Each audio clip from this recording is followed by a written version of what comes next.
I'm good. Did you miss me? I did a lot. A lot.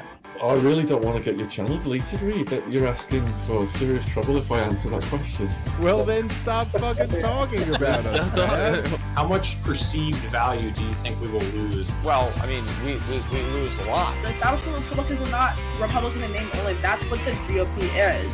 So many people want everyone else to come to libertarianism the same way they did. But the slave mentality is praised. All right. Thanks, I want Mike. your phone to blow up with notifications every time the show is on. Thank you, Reed.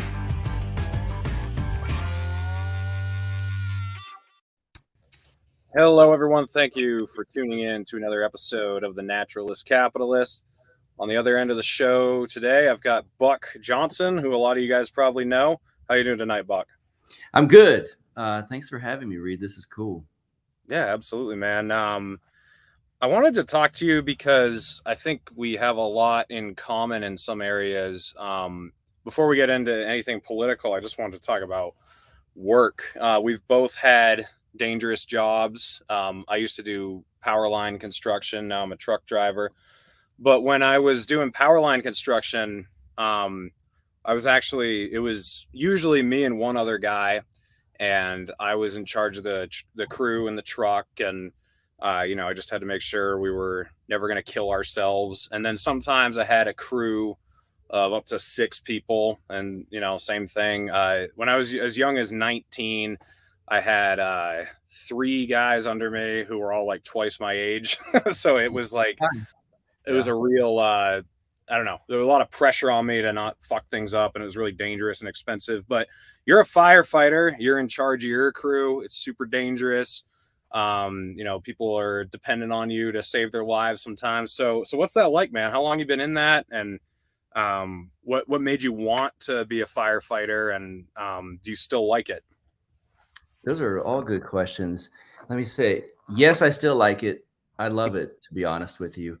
Sometimes the politics, which is the case with many jobs, I understand.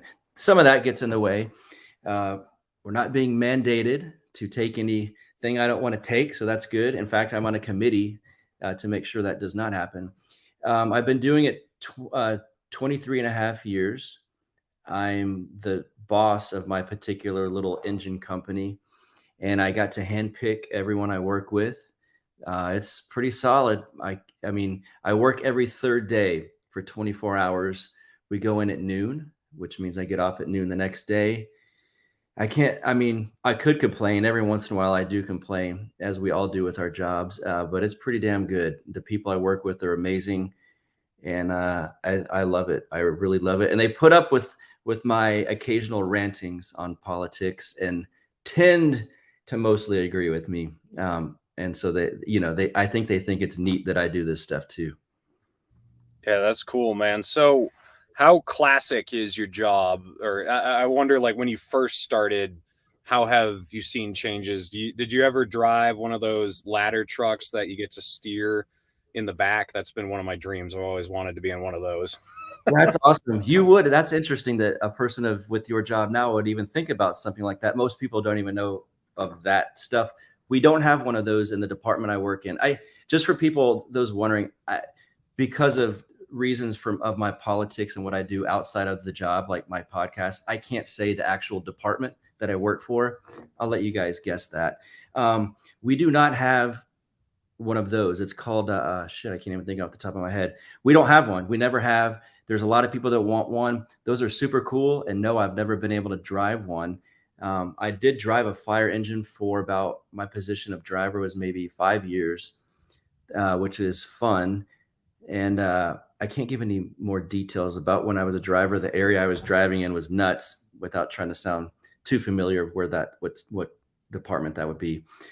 But it's fun. I will say it's changed a lot. I mean, you go into a job like a fire department. This is probably true for a lot of blue collar type jobs.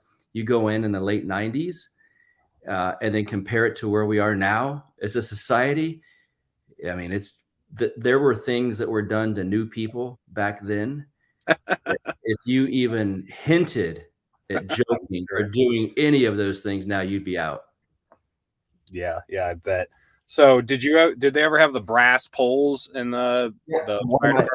Yep, one of my stations had a brass pole, and I got to make my mom a cool Mother's Day gift once. Her father, which was my grandfather, was a firefighter, and there was this classic photo of him going down a fire pole, and so I recreated it and put it side by side of me doing the same thing in my uniform, which made for a cool Mother's Day gift. But yeah, the older departments have more of those. But I have worked at a station that has one. They've tried to move away from those. Again, like I mentioned, the changes over the years, those are unsafe now, because when you slide, I will say the first couple of times it was a little different than I thought it would be. But yeah, if it's in the middle of the night and you're kind of halfway asleep and you cramp, your feet hit the ground super hard, it's messed people's spines up apparently. Oh yeah, that makes sense. So is it as scary as it sounds, or is it mostly boring and then you occasionally get some excitement? Because that's what line work was like. It was extremely boring, and then occasionally you'd see something blow up, and that would be cool. Yes. But for the most part, it was just like pretty day to day. Just everything was kind of going as usual, and then occasionally you'd see something. But is it like that with your fire department, or? For the most part, I would say the boring part, I can't say so much. It depending on your station, it certainly can be. But like I said, I handpicked my crew basically. And when we're not running calls, we're working out. Even if we just sat around the table and bullshitted with each other, it's fun. We're always doing something that but yeah, there's been times when you've done it a long time. I'm sorry about that. The term scary isn't as applicable. There's been moments where you have what they call a pucker factor. I've had a house explode when I was maybe a minute after I walked out of it, it exploded. So those will certainly startle you. Close calls when you're the most dangerous thing that we do, in my opinion, is attend to a wreck on a major freeway, because the people have already been in the wreck and you're looking there, but there's cars going so fast by you and 18 and stuff, and guys in 18 wheelers. Imagine that. There's been close calls there where, I think another foot or two of me walking the wrong way, I would have been flattened. So just those kind of moments. But the fire part's actually, it seems like it would be scary, but it's not. It's quite fun. The actual fire itself, it's hot, and you're kind of doing what you're trained to do. Yeah. So what's the common misconception people have about firefighting? Is there anything that people just totally perceive wrong that's not true? Yes, they're surprised often that we buy our own food. I've heard that many times. We all cook and go in and make dinner for each other, and people have said, "You buy your own food?" Oh my God. The hours that we work, I've heard people say, "So where do you like 2 weeks on and 2 weeks off?" And I imagine working for 2 weeks straight. Although those wildland firefighters out west, I know they do actually have crazy hours like that. But in a normal fire department, you work 1 day on, 2 days off. They'll think that when I say I work for 24 hours at a time, that I'm like standing up or sitting at a table for 24 hours straight. And, we have bedrooms and everything like that. So those are common misconceptions, I would say. Yeah. So what's the driving training like? Because I remember when I was getting my CDL, I learned that if you were in the fire department or the military, you didn't need a CDL. And then if you came out of the fire department or military to drive, they would just grandfather you in. So how extensive is the driving training? Yeah, it's weird. We don't need a CDL. We need a Class B, which means we have air brakes. That's it. You probably know this. And the driving training now is much, much more extensive than when I came in. When I came in, it was like, look over this study material, take a written test, and make sure your officer showed you what to do on the engine. Now it's about a 4-month course, maybe 4 to 6 month course, and it's super extensive. But it's good. We get all these young guys that go through it. They're super trained up and they know what they're doing, and they know way more than I did when I first started doing that. Yeah. So is it fire truck specific about how the pump works and everything? Yeah, extremely. But also just the stuff you would understand too, showing the transmission and fluid changes and stuff like that, tire pressures. So you're going over the mechanics of it. But yeah, there's a lot that's pump specific. Yeah. So, I remember when I was leading a crew, even if it was just one guy, but especially when it was more than one guy, I would always try to lead by example. And I really hated having to confront guys and be like, hey, dude, knock it off. You got to get your shit together and start working. I always liked to just try to show them how to be. And for the most part, they would follow suit. And then occasionally you just have to straighten the idiot out. Is that how you kind of operate too? Or are you just instantly like, you brook no nonsense, like, hey, dude, cut it out, get in line? Or how does that work with you usually? You described it quite well how it works with me. I try to lead by example. Something I try to do, and it's just kind of in my personality, is remain calm when things around you aren't calm. And that seems to kind of filter down through the younger people. And I'm not one to micromanage. I don't micromanage them. Of course, I'm spoiled. Like I said, I handpicked these people, so I know that they were good. But Right. I wanted to foster a good culture at my station, and so they all work hard. In my opinion, they may disagree with this, but I would say they're way better than me. Yeah, they're the well-oiled machine. I'm just the face on top of it. But I don't usually have issues with them. I did. I can tell you this: if I told any of them you've disappointed me, it would crush their heart. And so I think you're at a good point to where you can say you, the fear that they would disappoint you is greater than the fear that you're going to just snap at them or go like, stop it, you're pissing me off. I would never act like that towards them. I'm not like that in general. Yeah, I mean, if you can inspire people, it's Yeah. much more effective than if you can scare them into submission. Correct. Yeah. Um, yeah, I hated dealing with idiots, man. Like I don't know. Like I had, a lot of people, they'd rather work with someone who's dumb and a hard worker than with someone who's smart and lazy.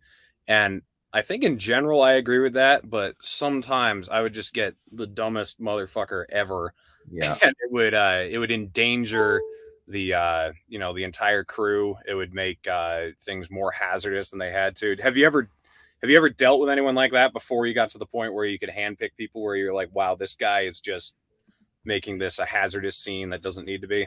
Yes. And I was in charge of two academies, fire academies. It's a position they call team leader, where you volunteer to go down to the fire academy and basically work with a cadet class for 6 months.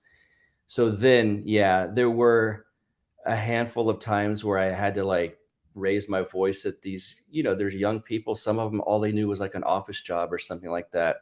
And you say to pick up a sawzall or some type of any type of hand tool, they get confused and then they get careless. And then if they're going to endanger someone around them, then obviously you had to jump on it quick.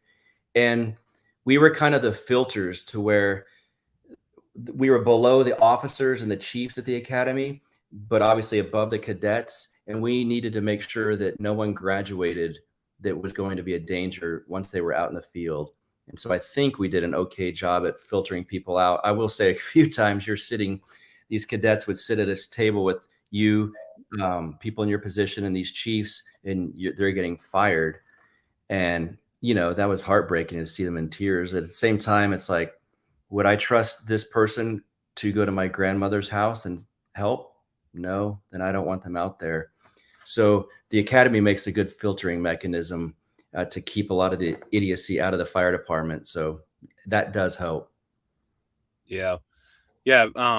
Fireman's one of those jobs that just kind of, I don't know, from the public, it kind of demands respect, I would think. Like you guys, I think we thought you guys were cooler than us when we were doing line work. Like I remember there was this one job that I went to where a pole had snapped and fallen into the bushes and it had started a fire. So the fire department was there, and then we went there and we set a new pole and put the wires up and everything. But I remember just like seeing the fire trucks and thinking, wow, those trucks are so cool and those guys are so awesome. Do you feel that way as a fireman? Because like now, when I'm driving a huge load down the road that's 30 feet wide and 16 feet tall or whatever, and everyone's looking at me like, I do kind of feel like, okay, this is pretty cool, like I'm actually doing this. But do you feel that at all, or has it worn off completely by now, or what's I still feel it because you'll get the things where people tell you they like you better than the cops, of course, right? And then the kids, I have a soft spot for children. I don't have any yet.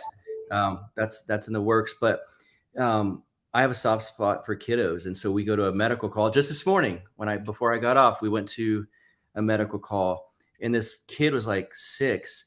He had no care or concern that his grandfather was like ill, basically. He kept wanting to high five me. He's wanting to touch my radio. And I couldn't help it. Like, I wanted to hang out with him, my crew's like tending to the patient. And so, yeah, when I see things like that, I think it's neat. And I always make sure I tell my guys, hey, go get a we carry these little stuffed animals, go get a Dalmatian or a sticker and give this kid something. Cause I think that's the best part, really. Every once in a while when I worked in an area with like more clubs and nightclubs and stuff, females seemed to think that we were cool, which was nice. We used to always joke we're as attractive to those females. There's a ratio depending on how close we are to the fire truck. So close to it, in it, pretty fucking hot. Out of the uniform, away, they couldn't care less. So that part was a little bit more flimsy. But the kiddos is where I think it's cool. Yeah, so even if it's 100 degrees, you got to wear your suit to the bar to impress the girls, right? Yeah, then you actually are hot. Yeah. Yeah, I don't know if you ever run into this because what you're dealing with is typically more catastrophic, but when we would put power back on, it was just like the best feeling in the world. We'd go, if there was a street where there were like 100 people who are out of power, and you fix the problem and throw the cutout back in, all the lights come on, everyone was just so excited. But then you'd occasionally run into somebody who is just like, where the fuck have you been? My power's been out for 3 hours, blah, blah, blah. But have you ever run into that? Like someone like, why didn't you save my house? Or, after it's been on fire already or whatever. Do you ever run into those really ungrateful people that you're just like, wow, I'm sorry. I just like risked my life to come try to help you. I was just wondering. Very, very rarely. Very rarely. One of the interesting things, this might be one of the things that people don't realize unless some of your audience has done a lot of drugs. There's a chemical that we give people that have overdosed on, say, heroin, called Narcan. And often, which is crazy, it seems like, once you inject that into them, it takes maybe a minute or less for them to kind of come out of almost being dead, basically. And they're really pissed because you ruined their high. So the first few times I saw that, I was warned that would happen. And then you'd see it, and it's like, you were about to die. Like, we just saved you. And they're like, swinging at you and cursing.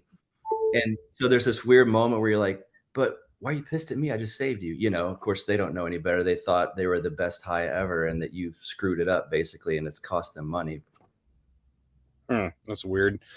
So, working the type of job I have, working the type of job you have, I feel like, or I'll just speak for myself here. When I see white collar people who don't have much responsibility get upset or flustered or feel like they've had a bad day, it's like, dude, if I had a bad day, I would kill 15 people because I ran into a bunch of parked cars or something. Like, your bad day is you messed up some paperwork, or you accidentally put, the loaf of bread on the bottom of the grocery bag and it got crushed by the ice cream or whatever. Like, that's your bad day.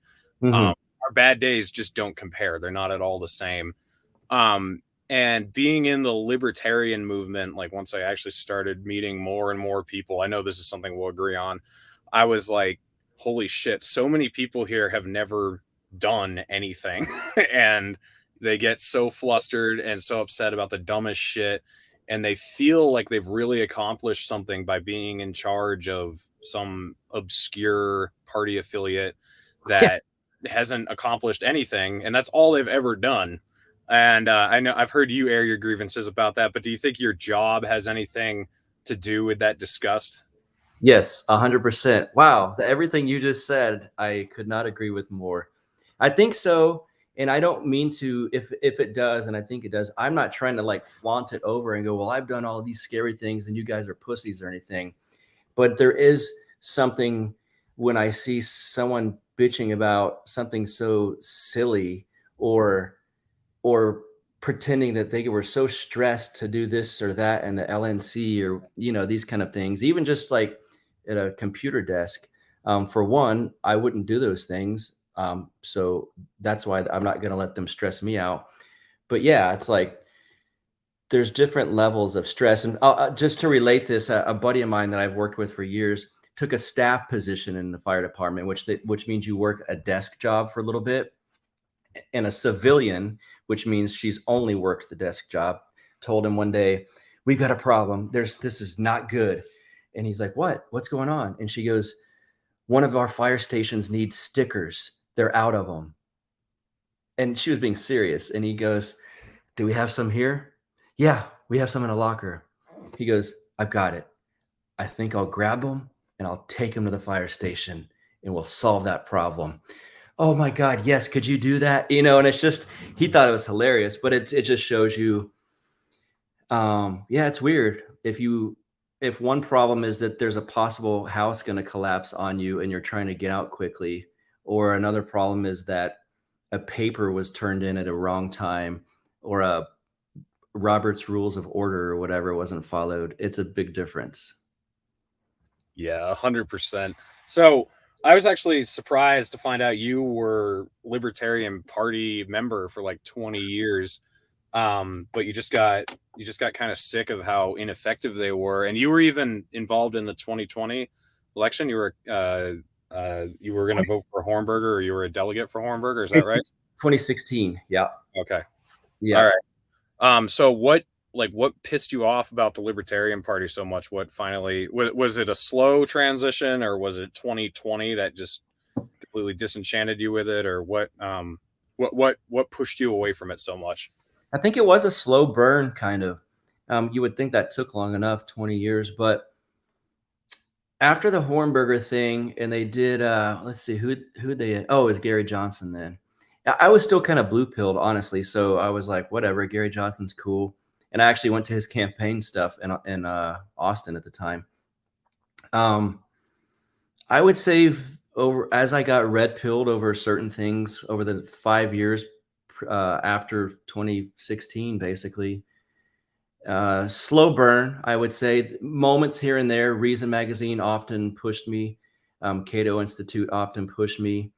I was still willing to help out. I like, guys like Josh Smith that wanted to do stuff, and I had Angela on my show, and obviously I'm certainly more friendly to the Mises Caucus people than anyone else in the whole LP, like by far.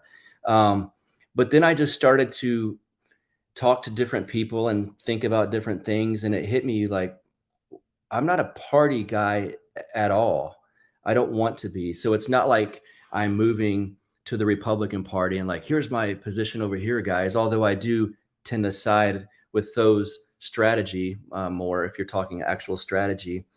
But I'm just not a party guy. And if I was going to be, it certainly wouldn't be one that if I run or if I back anyone, I do it now at this point to win, not to get out a message.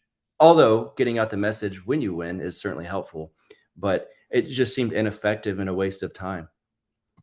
Yeah, so you're thinking about running for city council next year, right? You want to talk about that a little bit? Yeah, so it's weird. I'm in Lockhart, Texas, and the city council thing, there's a few at-large positions. Those are on 1 year elected. Then there's the regular positions that represent your district. Those are on the other year. Next year, 2022, would be the at-large positions being elected. And then the following year, 2023, would be the actual position that represents the district in Lockhart, in which I live. So I need some help from people like Tho Bishop, who's reached out to me to kind of look into the actual inner workings of my city of Lockhart, my little town, to see which one's a better seat. If there is a better seat, does the at-large seat have less power than the actual district seat? I need to figure these kind of things out. But I'm certainly looking in the direction of running for one of those type of seats. So what things do you want to change in your community? Why are you running now? Because I love it there now, and I can see that there's a small threat of people from Austin moving to my little town, which I did. But there's a small thread of people of the progressive left from Austin moving to my town. As like the priest I spoke with recently at my church said, I don't know if you've noticed around here, there's some woke people walking around. And I said, yeah, I've noticed. And it's funny and we can get into this. You and I talked about this prior to recording. A touch of some of that stuff is okay within a culture, a good coffee shop, for instance, right? Something like that. But unfortunately, sometimes progressivism has a habit and I would call it an incentivized structure of wanting to push further than to where it currently is. And people on the right typically are just happy to be left alone. And when you're of that mindset and you don't put up a fight, well, then you usually get beat. And so I think people, and I don't want to even march into Lockhart city council race and say, I'm from the right and I'm Buck Johnson. I kind of want to approach it like I want to keep politics out of our small little city. I just don't want that. I don't want the ugliness of politics to invade Lockhart. Yeah, I think that's completely fair. Like we were saying before the stream started, the left was kind of cool like 20 years ago, and the right kind of sucked. Like the right was the one that wasn't leaving you alone. They were all about like what you could put in your body and who you could marry and all that type of stuff. And now it's kind of switched, and the left kind of got to their tolerant point, and then they went beyond that and got ridiculous to the point where it's no, you need to accept our way of life or you are a fascist Nazi piece of shit. And they've just gotten unbearable. I don't know if that was inevitable, but it's certainly what happened. Yeah, a friend of mine told me years ago, Austin used to have great music and a fun music scene. And even back then, this is probably mid 2000s, I was bitching, man, I love it except for the hippies. I can't stand all the hippies around here. And he was kind of a mentor of mine from California, older than me. And he said, you have to admit the hippies actually give this town like a cool flavor. And I thought, I still think about it. And he was right. And they did. It's just that the actual hippie left either moved on somewhere else because they can't afford Austin, but they've been taken over by like the Silicon Valley left, the elite rich people that have this guilt in their heart or something about what they've done in life and want to push this agenda upon everyone else except themselves, of course. And so, yeah, those are the ones that are, want jab mandates and stuff like that. The old school hippies don't want any of that, but they're nowhere to be found anymore. Yeah. So how do you like keep them at bay if just trying to keep politics out of your town doesn't work? Like if they are incessant, I've heard a lot of people talk about like trying to pass policies that they just won't like you mandate prayer in schools or something like that. Like what do you think would keep them away if they won't stop? That's a good question. And that's something I need to think about. Maybe I should be careful how I answer it too, because they might pull this video 2 years from now when I'm running, or a year from when I'm running. Let me think about what I say. I love Tho's idea of there's some major thoroughfare running through his area, and he's trying to get it renamed Donald Trump Boulevard.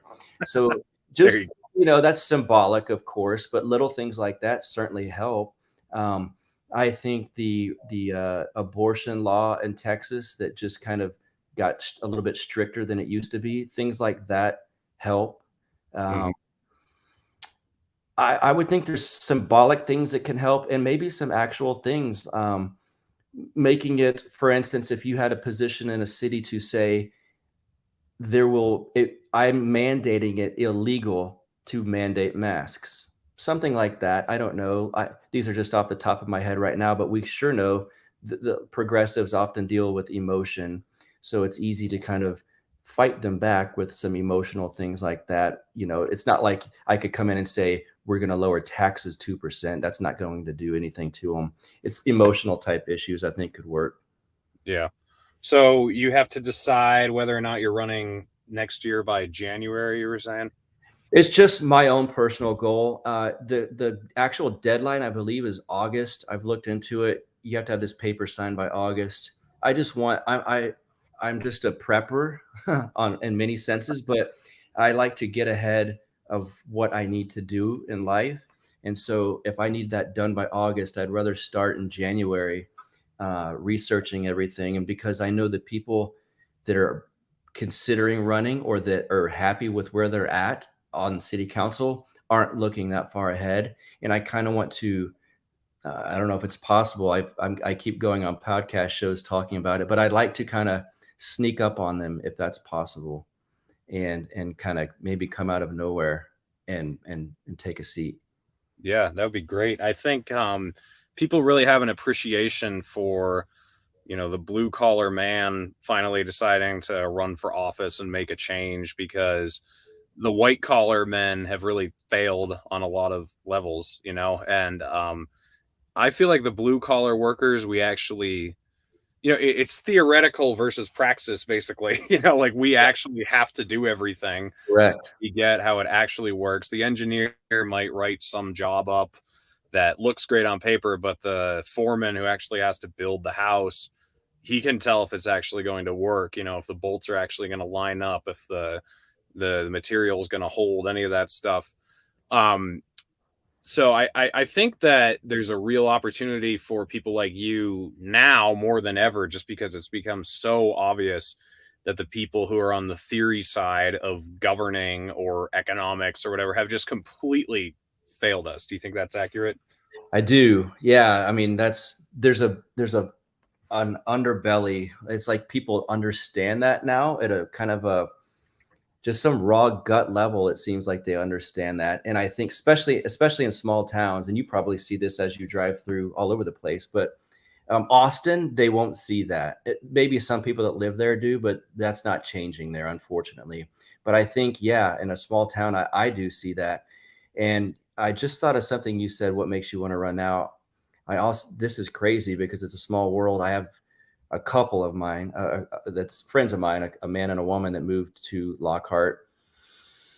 And I had heard through the grapevine that the female's thinking about running for city council, and she's on the left. And I thought, oh my God, see, this is why I've got to jump out ahead of this. And she had told a friend, this is how crazy this can get. She told a mutual friend of ours who's homeschooling, that's really good that you're homeschooling your kids in Texas, so they won't at least learn they'll at least learn from y'all that the Holocaust really happened. Oh my God. And I thought, she had me like, it's really good you're homeschooling your kids, and oh, okay, cool, she's on our, and so they don't get taught Holocaust denial. And I thought, oh man, is that where you think the public school system's going? Too far right. Wow. All right. Well, this could be what I'm up against. Who knows? Oh man. Yeah. So, I mean, are you worried about making enemies that are still your friends right now? Is that something that's ever crossed your mind, or that's already happened? Yeah. Okay. that's happened throughout 2020. It really, I feel like I've said this so many times, no pun intended, that 2020 ripped the mask off everyone. Like I saw people that you were kind of acquaintances with or drinking buddies with, and you knew probably not going to line up politically, but it didn't really matter. But once this vax stuff is shoved in everyone's face and the masking thing, just wearing it or not wearing it or putting a picture up with it. Oh, you did put a picture up with it. That drew so many lines in the sand. And I'm I'm not going to bow down to any of that stuff. And I am happy with who I am. And if they want to not be my friend because of something like that, then I didn't really need them anyway. But I'm not afraid of losing friends over this kind of thing, because my true friends, even though I still have friends that do not like my politics, but they like me.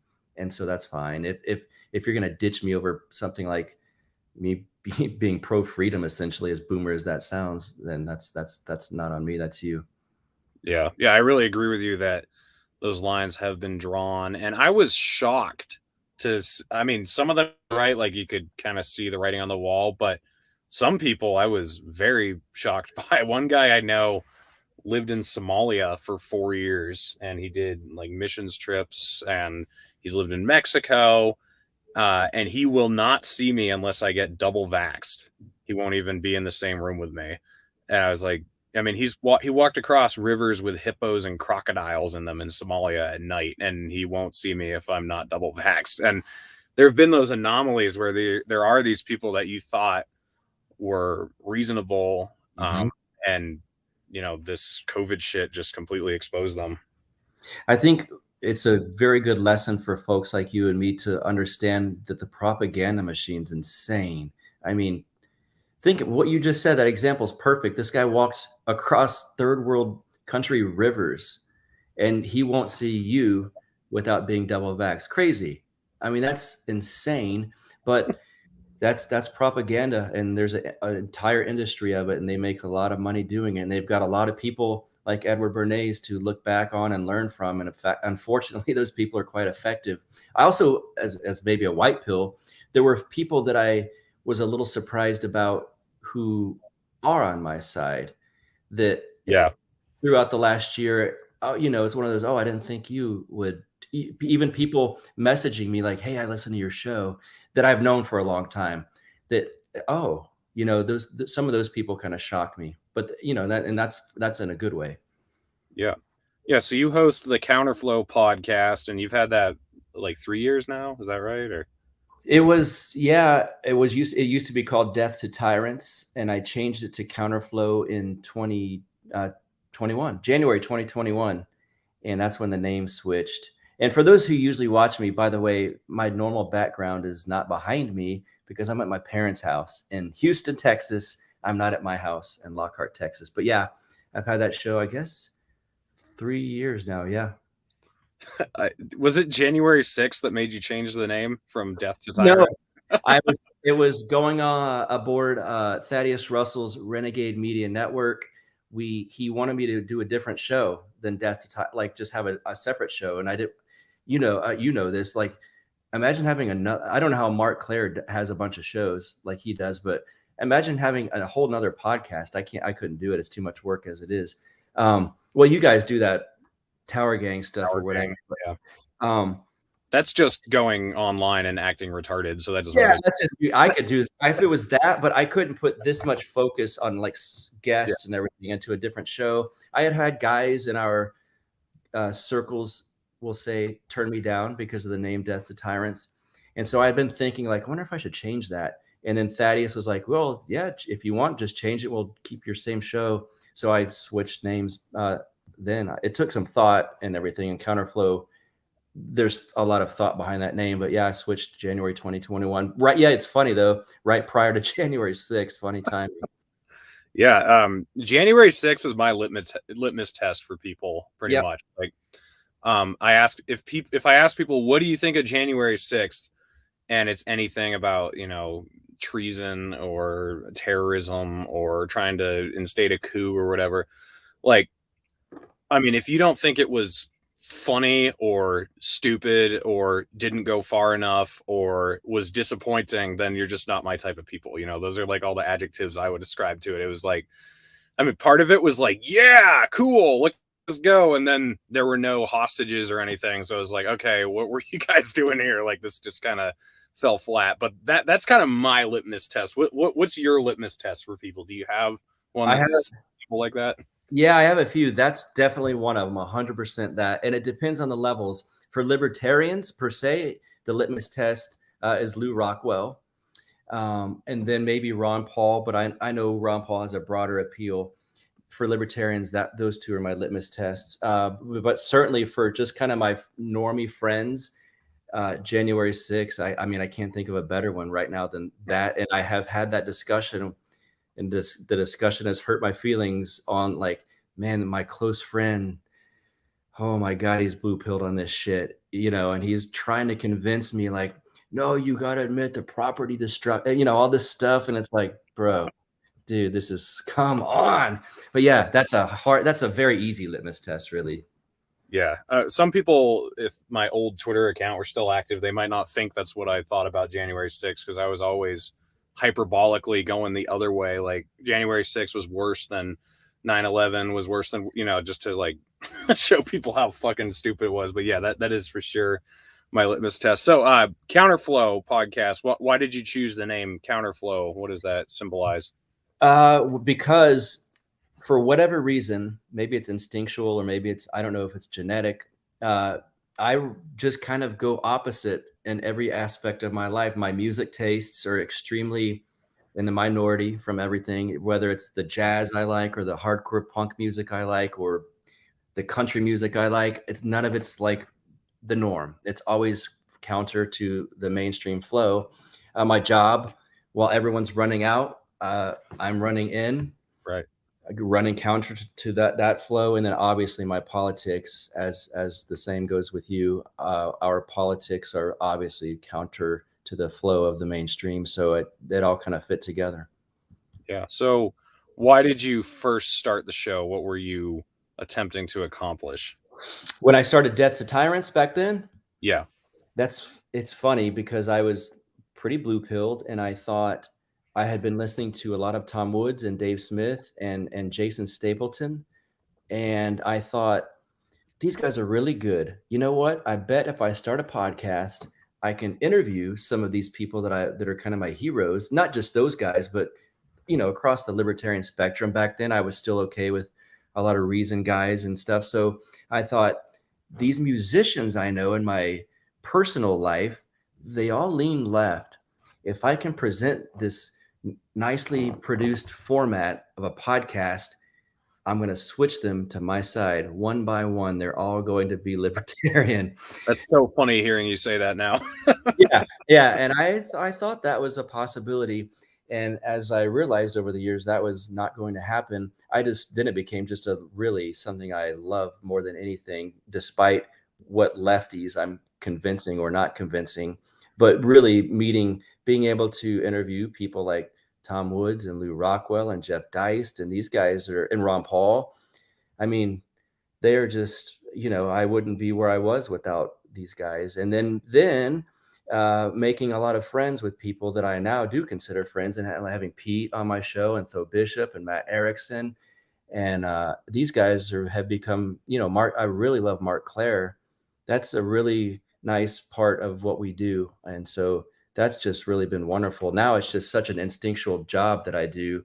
And I still love that the intricacies of it, breaking out a book and interviewing Patrick Newman on his book the other day, but really just having such good friends and associates that I've made with it, and then continuing exploring new ideas and keeping on moving and not getting stuck in one little niche is what I like about it too. Now that's a bit of a challenge, but it's fun. Yeah. I don't know about you, but shout out to Thaddeus Russell. I should have said his name too. He's become a very close friend of mine, and I'd be remiss if I didn't include him. Yeah, I hear you. I don't know about with you, but with me, I've been doing it for about like a year and a half now, and I probably know 10 times the information I did when I started doing this. And I think the reason for that is like, whenever I'm having a new guest on, I like, okay, I got to watch a few podcasts this guy has done, or read something that he's written, or, I got to research what he's going to be talking about. I had Nelson DJ Thermal Detonator, who's a 9/11 truther, on the other day, and I watched 5 hours of documentary that he had put together, and I couldn't just watch it and space out. Like, I had to watch it and really pay attention, figure out what I was going to ask him. And just having to do that with all these different people, that has easily given me 10 times the knowledge I had when I started this. Have you found that to be true as well? Yep, 100%, because it's on you and it's on me to present a great product to these people that listen and watch. And so that puts pressure on you, and it puts pressure on me. And I'm not going to half-ass a guy's book or his documentaries or something like that. Like, I want to actually get information to people and not disrespect the guest's time, right? And so, yeah, and if you're going to learn a bunch of stuff along the way, even sometimes I'll read or watch things that I don't necessarily agree with, but just to get perspectives that I did not have prior to this show has been, I mean, that's invaluable. And yeah, the amount of books I've had to read for, it's hilarious, but I love it. It's been great. Yeah. Who was your first guest that you were like, oh my God, I can't believe this person's actually coming on my show? Wow, that is a good question, and it has been so. I guess it's only been 3 years. Oh, you know who it was? I would probably say Scott Horton. And Mhm. and one of the things was the ease and comfort at which he is approachable is now I know him, so it Right. sounds weird to say this, but at the time, yeah, I mean, I told him, like, dude, you have a punk rock like ethos about you. You're not above anyone. Punk rock bands don't play on a stage, they play on the floor. And that's how Scott is. He fucking plays on the floor. He knows more than you, but he certainly won't come into an interview pretending that he does or that he's any better than anyone else. He was the first one where I was like, man, I can't believe I got Scott Horton. This dude's cool as shit. And he's on my show. And he's done it a lot, but that was the first one that was kind of like, whoa, this is cool. And then the mind-blowing one of all mind-blowing ones was Ron Paul for me. Yeah. Yeah, that's funny because Scott Horton was the first guy I remember being nervous. And it wasn't, I mean, I didn't think he was a jerk or anything, but I was like, wow, I do not want to look like an idiot in front of this guy. I want to look like I sort of know what I'm talking about. And I had stopped, like, when I first started doing this, I actually wrote out bullet points so I wouldn't forget what I wanted to talk about. But then I kind of stopped doing that. And then when I had him on, I was like, holy shit, I need to know what I'm talking about again. So I wrote like 15 bullet points out of everything I thought we should talk about. I bet you And got 3 of them. yeah, exactly. Yeah, dude, between him, Dave, and Ryan Dawson, like, they're super easy to interview. Like, you have any of those guys on and you can just be like, hey, Scott, what's going on in Yemen right now? And then you could just like let him go for 2 hours and you don't even have to, you don't have to throw anything at him. It's hilarious. A personal story I have on that exact thing is I did have a guest lined up once, and this guest would have me email them the questions. And at the time, now I kind of have guests banked up for a few weeks, but at the time it was like week to week. And the day of, they emailed me back and said, hey, I can't do it this week, and can you change these questions? And I was like, oh, motherfucker. Okay. And so I reached out I blew them off, and I reached out to Scott and I said, Scott, can you please come on today? He's like, yeah, sure. What time? And we discussed the time. I get him on and I go beforehand, hey, so just so you know, I wanted to ask you about, and he goes, stop me. And he goes, you don't have to preface me with, you don't have to like prep me with any of this. Just ask me. And what a refreshing break, considering the other person was like, please email me the questions. Now let's edit these. And so I go through the interview. It was on Biden and his foreign policy. And towards the end, I thought, I'm going to ask Scott about the CIA. I hadn't told him anything. So I kind of said, hey, just can you talk really quickly about the CIA? There's still a lot of people. I got normies that listen to this. Some people think, well, there's some bad actors, but overall, it's probably a helpful organization. Can you talk about that? That dude it looked like he had studied for a course on the CIA for 5 months. And I just asked it off the top of my head. The guy's incredible. Amazing. Yeah. I don't know about you, but I do not have that type of brain. Like, I have to really pay attention when I'm listening to something. And sometimes I have to watch things twice for it to really sink in. I am so jealous of that. That would be so nice to be able to. I mean, I feel like he can just sit down and listen to something and remember all of it, or read a web page. And I mean, he talks about how he has a photographic memory and he can remember what the header looks like on some website he read 15 years ago. That, I don't know. If I could have one superpower, it would be Scott Horton brain. That's the one I would choose, I think. Yeah, he said, I feel a little embarrassed. I think I have it like on dumb stuff. And I've heard him use this analogy saying, well, a lot of guys have this thing about like baseball or baseball teams, and they can just go over these stats. Da, da, da, da.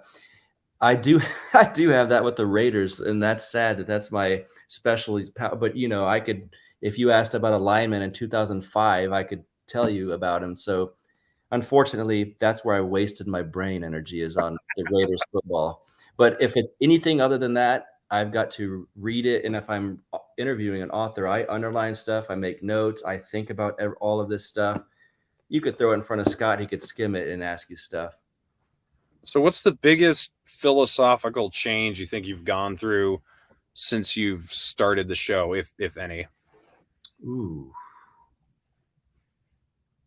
Well, a huge one would be, I suppose I'm not an atheist anymore. Oh, wow. Okay. I think that's big. And that's big in that it, you know, as far as the direction your life goes and how things affect you, I would say that's a giant one. That's probably the biggest one. I think my parents are most happy about that one. My parents will be happy if that happens to me too. So, well, there's still time.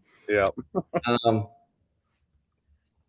I would say that's the biggest one. Philosophically, that's the biggest. Yeah, philosophy-wise, that's got to be the biggest one. I mean, you can talk about strategy things and party things, but those are all, you know, those are minor things, I would say. No, that's a pretty fundamental change. With me, it was from like minarchist to anarchist, and 2020 did that to me because I still thought at the beginning of 2020, like, hey, you know, like these departments, they all suck, but we can't just get rid of all of them. Like you know, that we need, you know, some sort of oversight on some of this stuff. We just need to get rid of all the bad apples. And then living through 2020, I was just like, okay, never mind. That big, the COVID relief bill just about a year ago right now, right before Christmas, when, you know, 5,500 page bills are read by nobody in Congress and then almost everyone votes for it. And then you start seeing what's in the bill.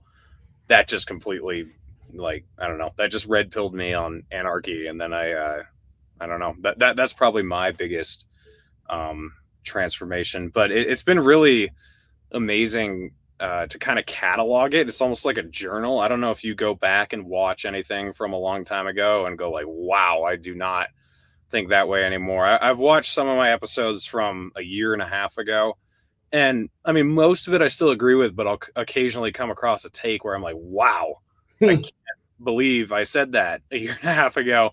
And I think it kind of, you know, it gives me some humility because I think like, all right, I was pretty sure of that a year and a half ago, and now I don't think that. So, you know, maybe I shouldn't be so arrogant toward people who disagree with me on some of this stuff. Like, because maybe in another year and a half, I'm going to change my mind again. Yes, I have that exact same thought process, and it took one of my best friends to point it out. I wasn't even sure that I had come along in that progression, I guess we could say. But yeah, we hung out. This was a guy who was fairly blue pilled on COVID, so he was a little worried over 2020. So we didn't hang much. And then I hung out with him maybe 2 months ago, and I was much more like, if he disagrees with me, it's okay. You know, maybe I'll change my mind. I probably won't go back to like a CNN narrative like he has, but whatever. We don't have to agree on all of these things. And after like an hour of talking, it's like he wanted to get to a debate. And he looks at my wife and he's like, gee, he sure has softened his edges or something like that. And I think that's possibly why it's like, I'm not out here to pressure everyone into thinking that I'm right anymore. It's okay. You know, we can disagree and still be friends. I'm fine with that. I don't want, if it's someone that wants me dead, then I don't want them to be my friend, but they wouldn't be in the first place at this point. So yeah, I mean, I have extreme hatred for like the actual evil people on the progressive side that want us up against the wall. But if it's just a friend who's kind of blue pilled here and there, or even a friend that, you know, I've got people in the LP that we disagree on strategy, that's fine. It doesn't bother me. I don't need to convince them that they're wrong or I'm right at this point. Maybe I'm right, and maybe they're, you know, in 2 years I could feel differently about certain things. Yeah, for sure. I mean, 2019, dude, I thought the Libertarian Party was a complete joke. I sort of had the opposite epiphany that a lot of people have come about, because I was pretty much like, we got to support the best. And I still think this to an extent, like we support the best person who has a chance. And then if that falls through, then fine, vote third party. I still think that way for the most part. But I do too. Yeah. I mean, if it came down to Dave Smith, Kamala Harris, and I don't know, some neocon ass, like the guy with the eye patch or something, yeah, I'm gonna vote for Dave Smith. So that's a good point. The best person who has the best chance. Now that becomes extremely subjective, and I think even people like you and I, the waters would get muddied depending on which name was which. But if it's a sharp contrast, I'm certainly the same way. The thing that's made me curious, I'm so much more focused, obviously, on local stuff that I don't really know that a political party of any sort is going to matter, at least personally, to like a small local area.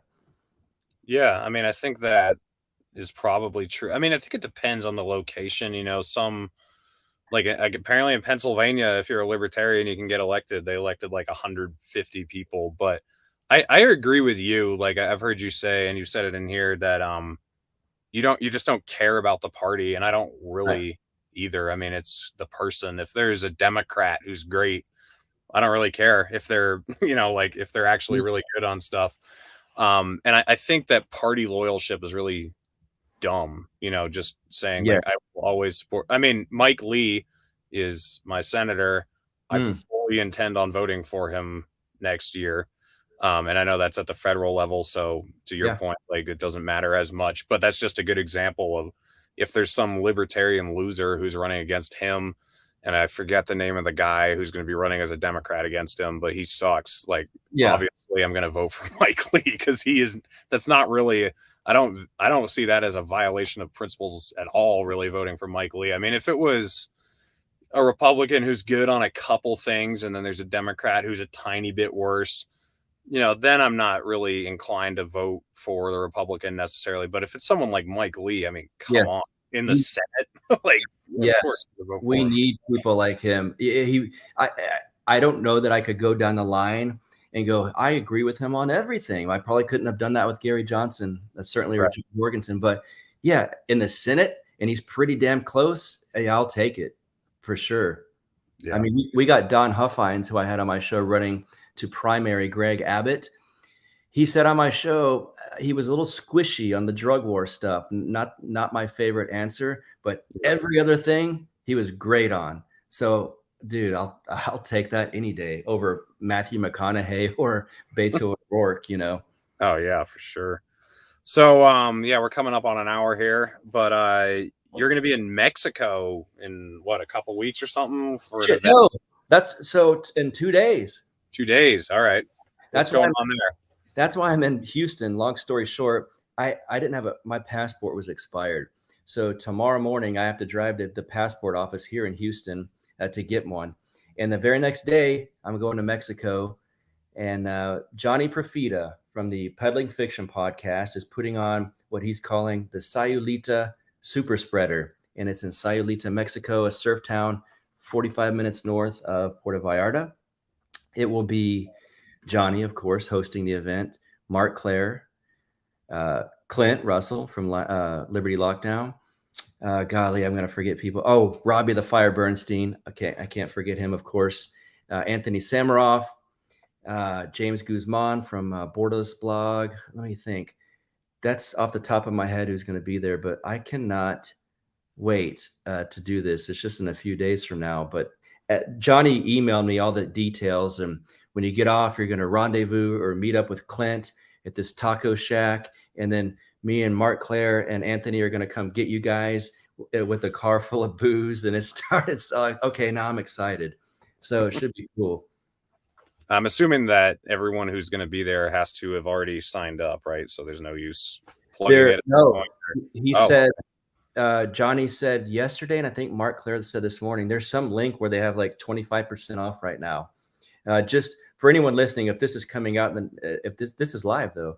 This is live. Yep. Okay, yeah. So go to Mark Claire from Lions of Liberty or Johnny Profita from Peddling Fiction. Go to their Twitter accounts, and they've retweeted or tweeted the stuff about the 25% discount. You can still go right now. In fact, I had a friend in Lake Jackson at the Ron Paul deal last weekend, and he goes, yeah, I might decide to go like on Thursday. We'll see. Like he must have had a little money or something. Like you can just decide up and buy a plane ticket that minute, but okay. Yeah. Well, thanks for coming on, man. That was a great conversation. I like talking to other blue collar people who actually have jobs that affect the real world, and that they're, you know, your split second decisions can cost lives. And I don't know, it's you know, there aren't enough of us doing podcasts, I don't think. Like, I mean, that's kind of why that was one of the big reasons I started doing it, because almost everyone who has a big podcast, they either are white collar or they're people who haven't been working for many years. You know, it's very rare that you find someone who's still doing the daily grind and has time to put a podcast out. So it's really cool. I have a link to your YouTube and to your Twitter in the description, but is there anywhere else where you want people to follow you or keep up with you?